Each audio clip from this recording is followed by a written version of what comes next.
Hey guys, what's up? This is chapter 19 of Hamster-Saurus Rex. So let's get into it. Beaver stood on the stage awkwardly, posing with the LMM trophy while Topher snapped photos. Maybe you could, smile for this next one, said Topher. After all, we are called Smile Corp. Beaver did something with his mouth that wasn't a smile. Come to think it, the guy didn't smile much outside the context of evil schemes. Topher sighed. Mr. Copeland and the other sixth grade teachers, Mrs. Maddox, and were now grading students' experiments.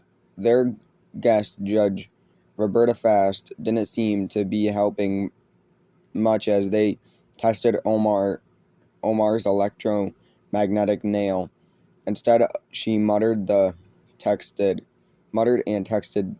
and continued to search in vain for the invisible donut. My mom sat at the table passing out Smile Corp brochures to students and looking worried. Beaver's photo session wouldn't last much longer. I needed to free Hamster-Saurus Rex before he could. Unfortunately, that meant I had to get the other key. Hi, I'm Martha, I said, sliding to the exhibit. Hello, Sam, she said, as always, her hamster monitor lanyard hung around her neck. The second pet cat Raz Pro key dangled from it. Our exhibit is very cool. I had no idea that tuna was a great source of selenium and niacin. Thanks, your exhibit is She trailed off. Anyways, that was very magnanimous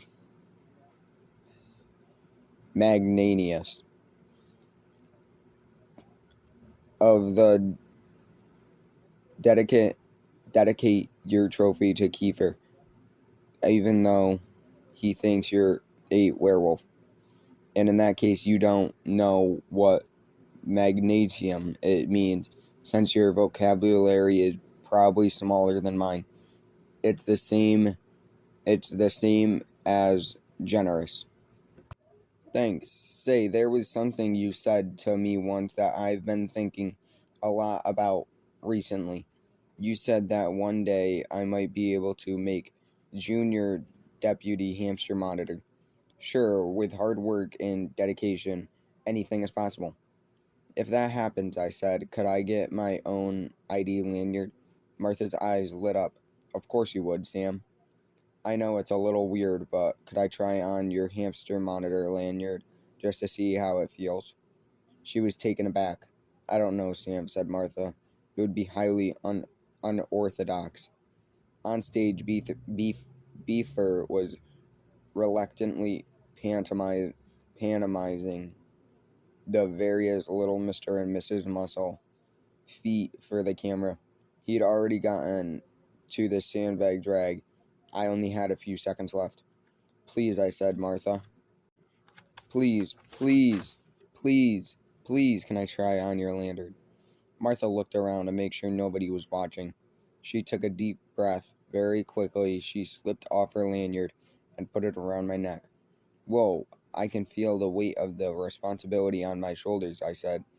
I realize now that hamster monitor is a secret trust. Exactly, said Martha. Okay, cool. Here you go. Bye, I said, tossing the lanyard back to her. Luckily, she didn't notice it was lighter by the weight of one key.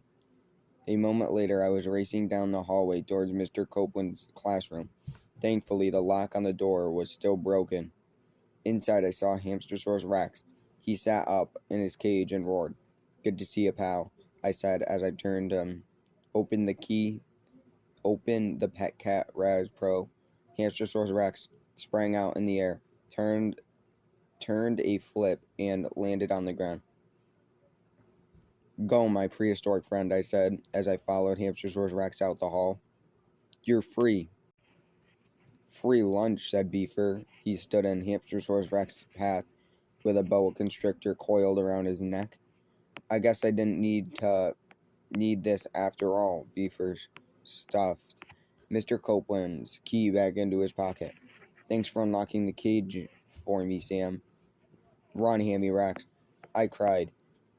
Not so fast. I wanted to introduce you to a friend of mine, said Beaver. He tossed the boa constrictor on the floor. The snake was huge, probably 8 feet long, with gray and red scales. It slithered towards Hamster-Saurus Rex, who first stood on end. Meet Michael Perkins, said Beaver. Hang on, I said. Your pet snake is Michael Perkins? Yes, so what? What's wrong with that? I don't know, it's just kind of weird to call a snake. Well, Hamster-Saurus Rex is weird to call a hamster. True, I admitted. Anyway, shut up, Beaver, cried Beaver. Hamster-Saurus Rex might be strong now, but Michael Perkins is even stronger. In the wild, boa constrictors eat like elephants and junk.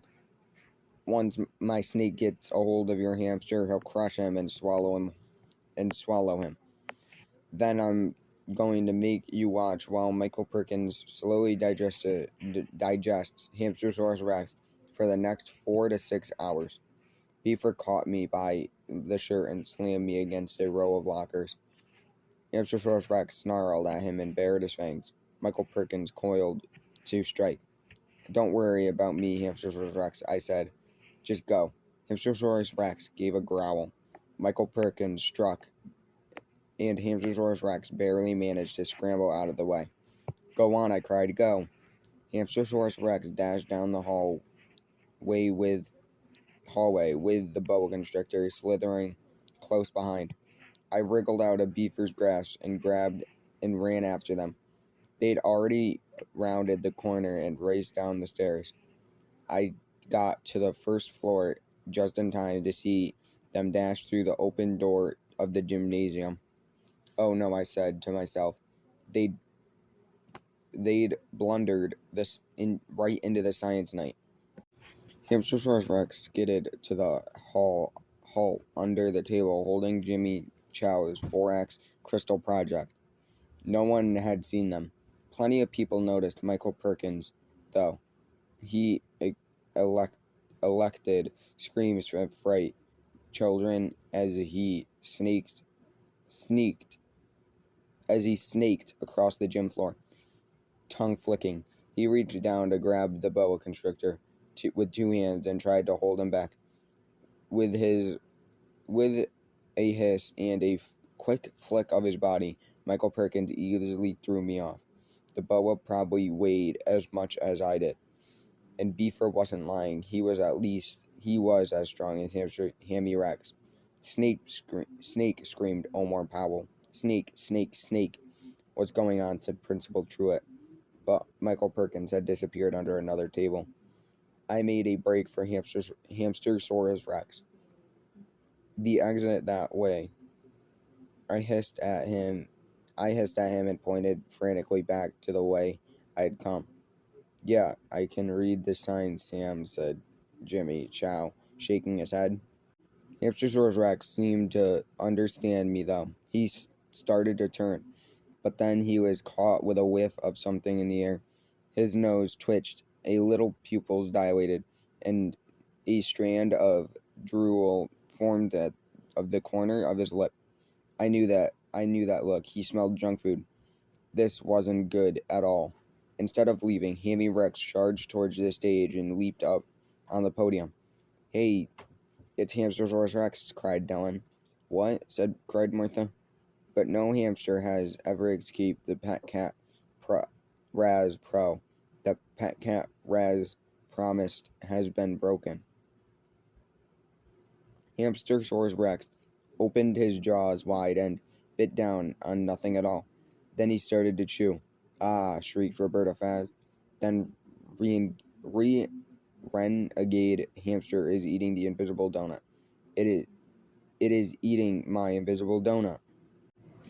I guess Hammy Rex, highly attuned sense of smell, could detect refined carbohydrates and artificial colors, even if they couldn't be seen. Now he was gobbling down on the snack food and the furniture. Fish donut, said Wilbur Weber Blech. At this moment, the boa constrictor slowly rose behind him. Hammy Rex, and his fangs glistened. Look out, Hammy Rex, I screamed. It's Michael Perkins. Who, said Julie? Bailey. Hammy Rex turned just in time to leap out of the way. Michael Perkins struck in the exact spot where he had been standing. The snake swallowed the invisible lump in the other half of Smile Corp's donut. Everyone in the gymnasium started to stare at the two creatures for a moment. Then they both disappeared.